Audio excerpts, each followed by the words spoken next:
नमस्कार दोस्तों, राम राम। ये काम का है भाई, है ना। वो ये अपन से पूछेगा कि ये बताइए, जो ऑनलाइन आवंटन नीति है ना, वो किस विभाग से संबंधित है। डेयरी से है, चमकेगी भाई डेयरी। तो ये संबंधित किससे है, यहाँ पर वो कथन कारण वाले दे देगा। बताइए ये कथन सत्य है या नहीं है। ठीक है, और रही सही कसर है ना, यहाँ से हो जाएगी पूरी। कि बताइए जो जयपुर है उसमें कितने लाख लीटर प्रतिदिन की वो बनाई जा रही है। ठीक है, 10 लाख लीटर, है ना। और यूनिट राजसमंद में 50 है ना। तो चलिए देखते हैं, यही देखना है बस।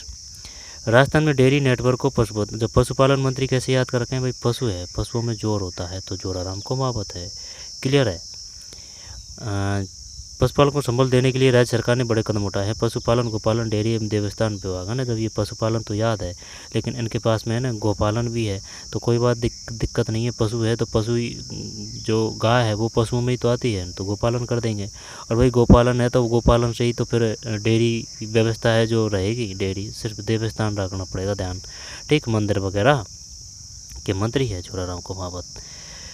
शासन सचिवालय में डेयरी विभाग की कुछ स्तरीय समीक्षा बैठक की। नई नीति के तहत अब दुग्ध समिति अपने स्वयं के पूंजी निवेश से भी बीएमसी स्थापित करेगी।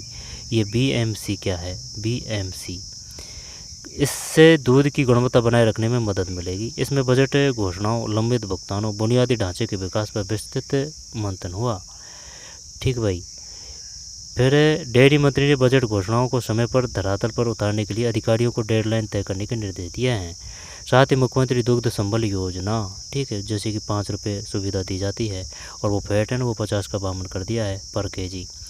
पन्नाधाय बाल गोपान योजना, पन्नाधाय बाल गोपान योजना, पन्नाधाय बाल गोपान योजना की प्रगति की समीक्षा की। उन्होंने पशुपालकों और डेयरियों के सभी लंबित भुगतानों को तुरंत निपटाने का सख्त निर्देश दिया। सरकार का मुख्य उद्देश्य है कि ग्रामीण अर्थव्यवस्था के पशुपालक मजबूत करना और पशुपालकों की आय को बढ़ाना है। जिसमें से मैंने वो ये पूछेगा, नाम देगा ऑनलाइन आवंटिंग या फिर नई प्रोसेसिंग यूनिट किससे संबंधित है ना। तो ये आएगा उसमें बढ़ावा देना, जिसमें किसी भी स्तर पर लापरवाही बर्दाश्त नहीं की जाएगी। पारदर्शिता के लिए ऑनलाइन आवंटन नीति। डेयरी मंत्री ने डेयरी नेटवर्क में पारदर्शिता लाने के लिए बड़े निर्देश दिए हैं। अब नई आवंटन नीति के तहत दुग्ध सहकारी समितियां और दुग्ध संकलन केंद्र खोलने के लिए ऑनलाइन आवंटन लिए जाएंगे। इनका आवंटन पूरी तरह ऑनलाइन ही होगा, है ना। और ये काम का है भाई, इस वजह से बनाया है ये वीडियो। राज्य में बनकर तैयार हो चुके नई प्रोसेसिंग और कैटल फील्ड प्लांट के लोकार्पण की तैयारियों की समीक्षा की गई। कैटल फील्ड, डेयरी मंत्री ने बताया कि जयपुर डेयरी में 10 लाख लीटर प्रतिदिन है भाई, 10 लाख लीटर प्रतिदिन की क्षमता वाली एक नई प्रोसेसिंग यूनिट। राजसमंद में 50,000 लीटर क्षमता का नया प्रोसेसिंग प्लांट बनकर तैयार है। 10 लाख लीटर है भाई जयपुर में, और ये राजसमंद में है ना। जब वो जिला दे देगा, यहाँ पर वो सुमिलित बाड़ा दे देगा कि बताइए जयपुर कितना है 10 लाख लीटर, राजसमंद कितना है 50 लाख, या फिर 60 लाख हैं, या फिर 50,000। इस प्रकार से देगा वो। यहाँ पर वो जिले दे देगा कि बताइए कहाँ कहाँ नई नहीं की गई है ना। तो जयपुर है, राजसमंद है, ये 10 लाख लीटर है, ये 50,000 लीटर है। पाली में 300 टन ही है प्रतिदिन की क्षमता वाला आधुनिक कैटल फील्ड प्लांट। आधुनिक कैटल फील्ड प्लांट है भाई ये। कैटल से ऊँट मत कर देना भाई ये। आधुनिक कैटल फील्ड प्लांट, ठीक। गुलाबपुरा में 150 टन प्रतिदिन की क्षमता वाला कैटल फील्ड प्लांट भी बनकर तैयार हो चुका है। ऐसे नवनिर्मित प्लांट के लोकार्पण को लेकर आवश्यक दिशा निर्देश दिए गए हैं।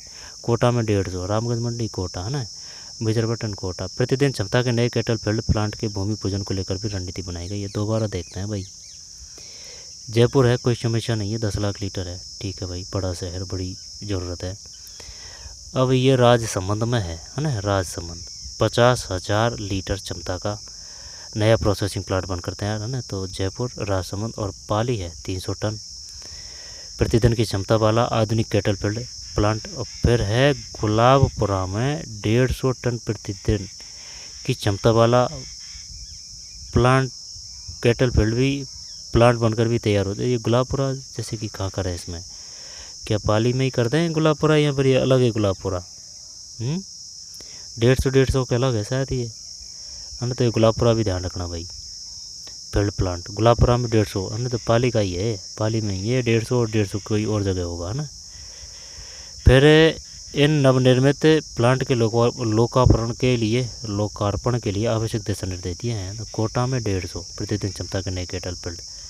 तो कोटा 150, पाली 300, पाली 300 में है ये जो गुलाबपुरा है ना 150, ठीक है। फिर राजसमंद है 50,000 है, 50,000। तो ये तगड़े खिलाड़ी हैं जयपुर और राजसमंद।